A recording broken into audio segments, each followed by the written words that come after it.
नमस्कार, आप देख रहे हैं 4 पीएम और मैं हूं आपके साथ निधि तिवारी। अहमदाबाद में प्लेन क्रैश में अब तक 275 लोगों की मौत इस हादसे में हो चुकी है। जो आधिकारिक आंकड़ा है वो यही है और हादसे के बाद से ही कयासों का दौर लगातार जारी है कि आखिरकार इतना एडवांस प्लेन क्रैश कैसे हो गया।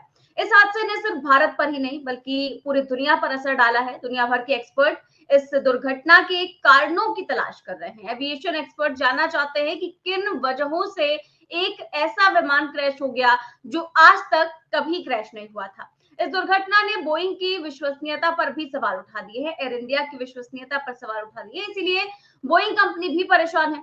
इस बीच बताया ये जा रहा है कि प्लेन का ब्लैक बॉक्स मिल चुका है।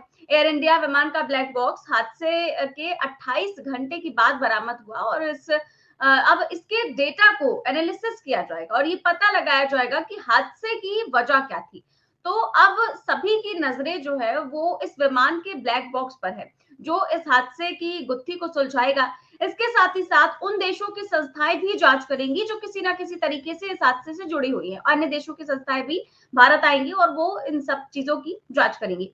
तो क्या इस घटना का सच सामने आएगा या हर हादसे की तरह ये सच भी दब जाएगा? आज हम इस पर चर्चा करेंगे और इस चर्चा में हमारे साथ मौजूद है प्रोफेसर अखिल स्वामी सर। सर बहुत बहुत स्वागत है आपका।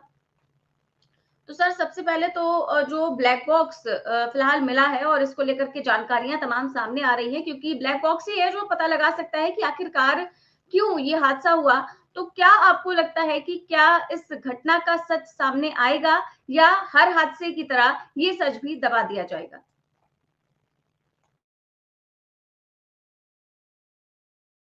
सर आप म्यूट है।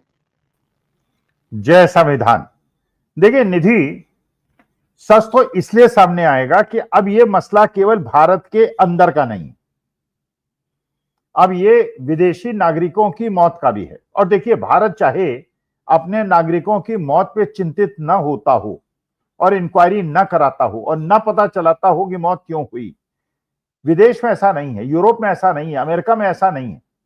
कनाडा से हमारे संबंध क्यों खराब हुए? इसीलिए खराब हुए कि वहां निज्जर की जो हत्या हुई वो उसको उन्होंने सीरियसली टेकअप किया। उन्होंने कहा हमारा नेशनल था, चाहे आपके देश का मूल निवासी था, लेकिन हमारा नेशनल था, हमारा सिटीजन था, तो हम उसके बारे में पता चलाएंगे और इसके बारे में कैसे हत्या हुई ये पता चलाएंगे। वही आपका अमेरिका से हुआ, जो डोनाल्ड ट्रंप ने वहां पन्नू को अपने स्वेरिंग इन सेरेमनी में बुलाया। तो देखिए, दे टेक इट सीरियसली, उनके एक एक सिटीजन की जान बड़ी कीमती है। हमारे यहाँ तो कीमती है नहीं। हमारे यहाँ तो 40 जवान मर जाते हैं, शहादत प्राप्त लेकर लेते हैं निकम्मेपन से। जो टेररिस्ट हैं अटैक कर देते हैं आरडीएक्स लेके, 6 साल हो जाता है, कुछ नहीं पता चलता, बिकॉज वी डोंट केयर। इसके बाद 26 लोगों की मौत होती है, उसके बाद काउंटर अटैक में 30-35 लोगों की मौत होती है, कोई जांच नहीं होती, कुछ नहीं होता, कुछ नहीं पता चलता।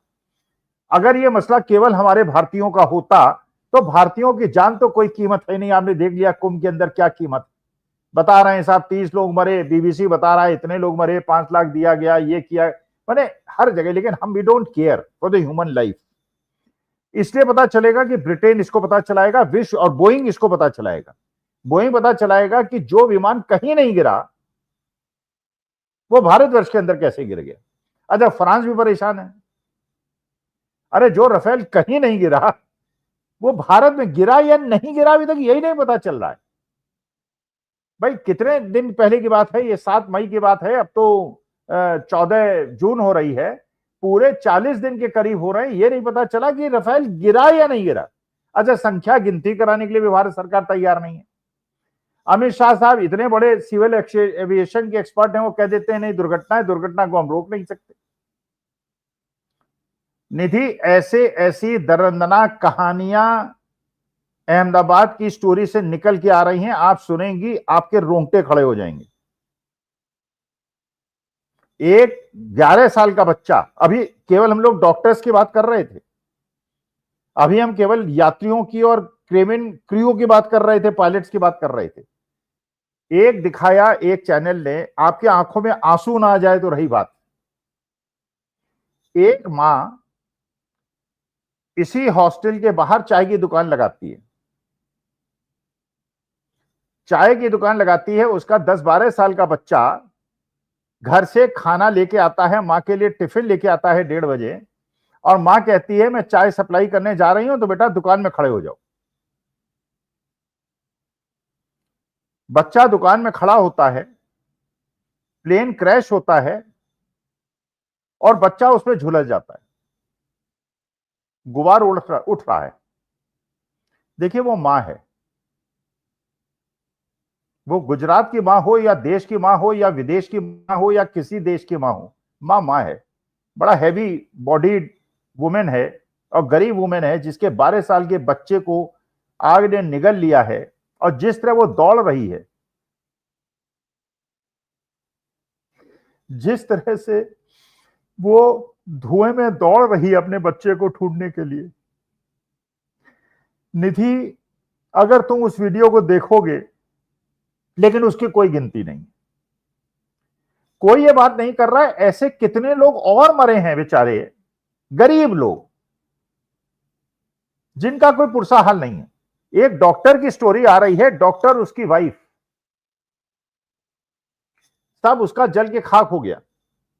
उसे कहा आप जो है 12 घंटे के अंदर मकान खाली कीजिए। वो कह रहा है साहब हमें थोड़ा सा सामान निकालने का मौका दे दीजिए, हमें व्यवस्थित हो जाने दीजिए। आंखों से आंसू बह रहे हैं और असिस्टेंट प्रोफेसर है और उसकी वाइफ भी असिस्टेंट प्रोफेसर है। इतनी निर्ममता ह्यूमन लाइफ्स के लिए। और रोज आप देखते हैं विदेश में एक केस हो जाता है जब आपको पता है एक नीग्रो, एक ब्लैक को एक व्हाइट पुलिसमैन ने मार दिया था और वो चीज प्रसारित हो गई थी। बाइडेन को घुटने के बल बैठ के माफी मांगनी पड़ी थी उस व्यक्ति के घर परिवार वालों से।